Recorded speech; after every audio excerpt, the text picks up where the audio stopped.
Yun ang mga kabisdak, gusto mong iwasan yung sakit na cancer. So ito yung mga gulay na dapat yung paghalo-haluin at lutuin araw-araw at ipakain sa inyong pamilya. So yun, ngayon tara, samahan nyo po kung anong mga gulay ito mga kabisdak, no? So let's go!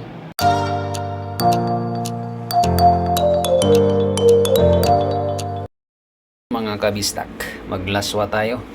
Meron tayong okra, saluyot, at alugbati. Ayan. Masarap yan mga kabisdak. Ayan. Tapos ito yung natin. May malunggay. Pangsahog natin, pritong isda. Mga kabisdak, galunggong. So samahan niyo ako. Paano lutuin ito ha? Okay. Ayan, nagpakulo na tayo ng tanglad, may luya at saka sibuyas mga kabisdak. Ayan. Pakuluan muna natin. So yung mga kabisdak, ihimay-himayin muna natin, no? Kamay-kamayin lang natin. So sa mga Bisaya dyan, no? Kumakain, alam ko kumakain kayo nito. Alam nyo to. So pinakadabis, itong saluyot, nakikita lang to sa mga, pag sa probinsya, marami ito sa gilid ng ilog. Kung sa Bisaya, sapa. Sa mga palayan, marami ito mga kabisdak. Maisan, marami. Sa mga gilid ng maisan to. So, dito ako nabubuhay noon. Dito ako lumaki sa ganitong mga gulay. Kaya, sa mga hindi kumakain ito, grabe pala ang benefits nito, no, mga kabisdak. Kaya karamihan ng mga lula natin noon ay mahahaba ang buhay. Ang sekreto pala nun mga kabisdak is dahil sa mga gulay na ito. Okay, malunggay. Kaya wala silang mga kabisdak sa probinsya, namamatay na lang sa katandaan. Wala silang sakit katulad ng cancer kasi nga less sila sa chemical. More on sila natural, sa kalikasan talaga. Tama. So wala silang nababalitaan nyo ba sa probinsya may namatay sa cancer? Tama, wala. So namamatay halos karamihan sa katandaan na lang. Yung lolo ng lula ko mga bisdak, no, namatay yun mahigit 100. Wala talagang sakit. Tas ngayon yung papa ng mama ko is kulang-kulang 100 na. Ang sikreto lang mga kabistak, lang, puro gulay lang. So talagang itong saluyot, grabe palang benefits nito sa katawan natin. So siya, anti-inflammatory, anti-cancer din to properties. Meron din siyang na kaya niyang puksain yung mga cancer properties natin.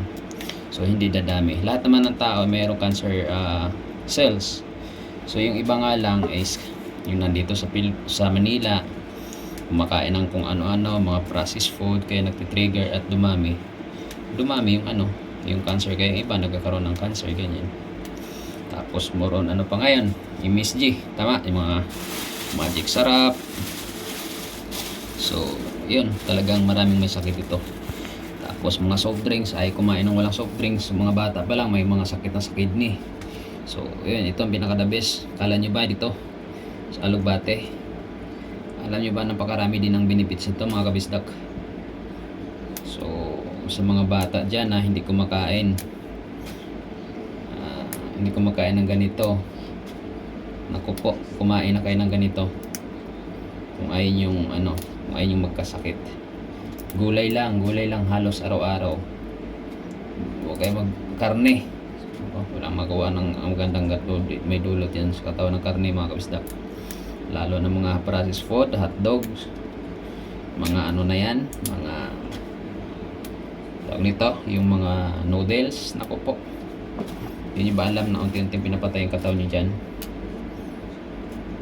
Dito, tapos kamote, saging, yun po yung pinaka the best mga kabisdak. Ayan, no? Sarap ng sabaw nito mamaya mga kabisdak. So panoorin nyo lang mamaya, napakasarap nito.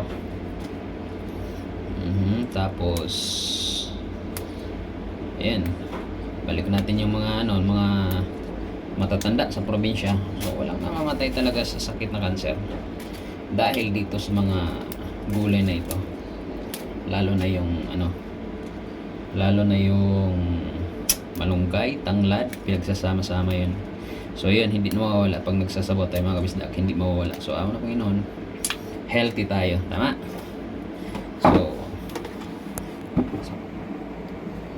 So ayan.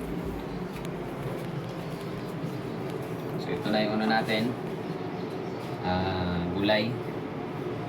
Ito yung malunggay na mga kabisdak. Tapos yung sahog natin.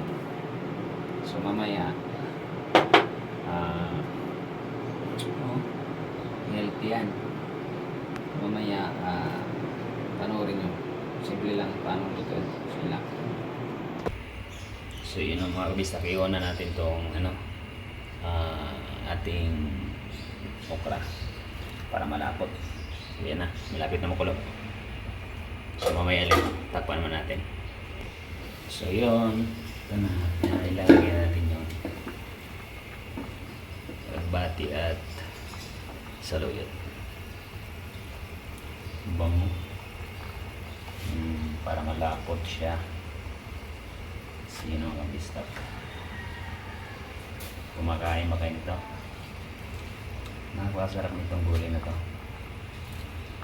Yan. Susunod natin yung malunggay.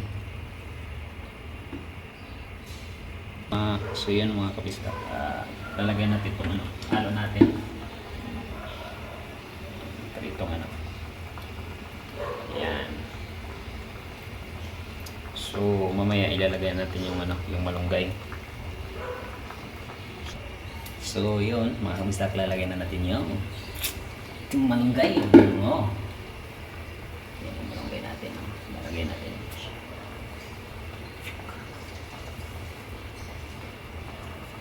Ganyan lang kasimple yung luto natin, pero healthy. Okay. So kumakain ba kayo nito? Yan, halo-haloin natin ng konti.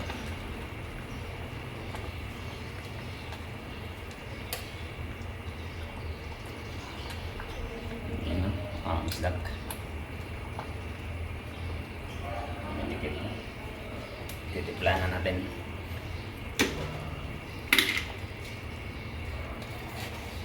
Yan.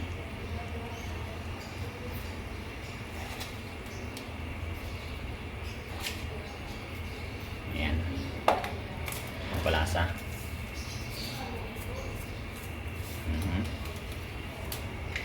Kunti lang.